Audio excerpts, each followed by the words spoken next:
Over the years, Formula One has witnessed numerous acts of cheating or rule breaking to gain advantage, but which ones are most memorable?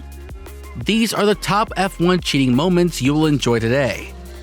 You see, the British American Racing (BAR) team took an innovative approach to weigh restrictions that were clearly in violation of the rules. This is not the end, man. What's even more interesting is a second fuel tank was discovered after the San Marino Grand Prix of 2005. The fuel was used as a balsette or to change the weight distribution of the car so that it had better balance and was easier to control. That is straight out cheating, man. So yes, it might sound like something out of a spy movie, but in the world of racing, it's a big no-no. And as much as it is clever, it's also considered cheating in the exciting world of Formula One. And one of the worst scandals in sports history, Spygate. You may have heard about it. The best part is how they were captured. Mclaren wanted to know what one of their main competitors, Ferrari, was up to in 2007. You chose the wrong opponent, man. So they got a Ferrari chief mechanic to hand over a massive amount of technical information about their cars, as well as financial data on the other team's secrets. They would have gotten away with it if it hadn't been for their stupidity. McLaren decided to digitize the data, and because he couldn't afford the equipment at the time, an employee sent his wife to a copy shop. The clerk, who happened to be a huge Ferrari fan, got the wife's name and connected the dots, discovering a link to McLaren. Out of the blue, a phone call happened from a photocopy shop in Woking arrived, and Ferrari officials were taken aback. You see, the caller claimed to be carrying 800 pages of classified Ferrari design documents. However, the FIA discovered that no confidential information had been shared with anyone else within the McLaren paddock. However, due to new evidence, McLaren was disqualified from the Constructor Championship and fined a whopping $100 million. Remember when Williams was good? It could have had been because he used to cheat. Nelson and Rosberg finished second and third in 1982, the Brazilian Grand Prix, respectively. So they had this cooling tank, but it was really a water tank. During the race, they let the water out to make the car lighter and speedier. Clever, right? Why are you guys so busy in clever acts? They would refill it after the race to bring the car back to legal weight. But guess what? Someone figured out their trick. Two drivers, Nelson and Rosberg, got caught. They felt pretty embarrassed and were put on a timeout from racing. Now here's another twist. Another team, McLaren, also played this trick, but they got away with it. They still got a good position even though they cheated too. So, racing can sometimes be like a secret game with people trying all sorts of tricks to win, but sometimes those tricks get caught and everyone learns a lesson. And these two rivalries from the late 1980s and early 1990s were Prost and Ayrton. They knew how to use the system to their advantage, and in 1989, Prost, who needed Senna to fail and to finish in order to win, collided with him. And guess what happened? My man Senna used the escape road to rejoin the race. That's why he was disqualified and Prost won the championship. Guys, calm down. And 1 year later at the same track, the turntables were flipped, with Senna needing Prost not to finish and in order to become champion. Immediately after the race started, Senna collided with Prost in the first corner. This caused Prost to be out of the race, and just like that, Senna became the champion. It was a thrilling twist of fate on the racetrack. This is how the table turns. And in 2006, Michael was 15 points behind a fast Fernando in the standings. My man, as you can see, did not hesitate. Rather than overtaking him by winning, he decided to stop him at the Monaco Grand Prix, where qualifying was crucial to be champion.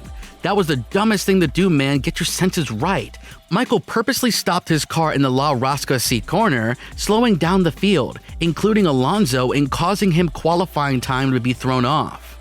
Rubens was on his way to winning the Austrian Grand Prix in 2002 when Ferrari was in a dumpster fire, until his team told him to let paddock mate Michael pass him and take the checker to get the most points.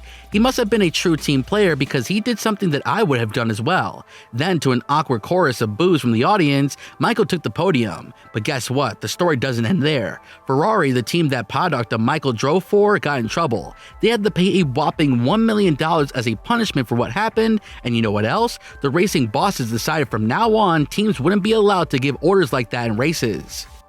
And Lewis Hamilton got caught in a web in 2009 at the Australian Grand Prix. He truly shifted from the path while there was a caution. Why are you going there, my man? Get back on the track. So Hamilton passed him to take third place, but then he realized what he had done and radioed in to ask if he should let Trulli regain his position. They ordered the move, and Hamilton avoided the in-race penalty. That's cheating, man. For example, in the mid-2000s, Renault was dissatisfied with the amount of vertical movement in their vehicles and installed a spring-loaded counterweight in the nose. This was at the height of their success, with the aforementioned Fernando Alonso winning 2 championships at the time, so it had to have an impact. Back in 1981, everyone was talking about the ground effect, a cool way to make race cars go faster by using aerodynamics. But man, who made the rules for Formula 1 racing weren't big fans of it. Still, if something can make a car go faster, they can change the rules. So Lotus unveiled 88, a car that had not 1 but 2 chassis. You see, they weren't allowed to use a special kind of air seal under the car, which helps with the ground effect. So the clever person behind the car, Colin Chapman, came up with a tricky idea. He put one chassis inside another chassis and the outer chassis to create the cool aerodynamic suction that makes the car stick to the ground.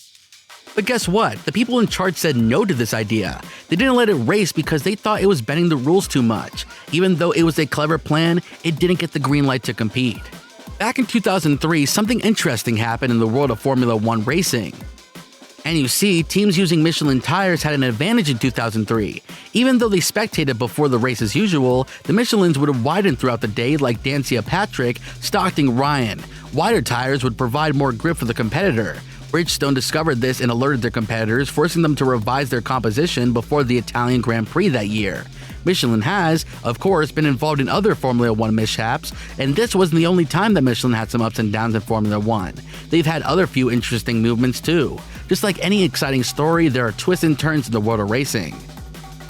And in 1994, Joss was caught cheating after several months of speculation that his Benetton team was using traction control software, which was never confirmed. The team was caught cheating during the German Grand Prix when a pit stop fire occurred on the first Athens car. An investigation into why the fuel nozzle didn't fit properly revealed that a foreign body had obstructed the opening and the fire prevention filter had been removed. Its illegal modification allowed the fuel to enter 12.5% faster, resulting in Verstappen and other team members getting burned, such as Chris in one-on-one coverage. And of course, this video ends with massive cheating. Now, in the 2008 Singapore Grand Prix, and Renault, with an eagerly struggling Fernando Alonso, desperately needed a win. Alonso pitted for fuel and tires on lap 12, which was fortunate because of his teammate Nelson crashed into a tricky corner, forcing the safety car to come out. Alonso showed up from the pit and then marched to victory as the rest of the field needed to arrive, which he had already done. Everything is fine, right? A year later, it was discovered that Nelson had been ordered to crash and that they had a code in place to tell him when and where to do so. You see, Piquet and several other Renault crew members were banned from racing. Well, there is more going on than cheating. Just check out our other videos.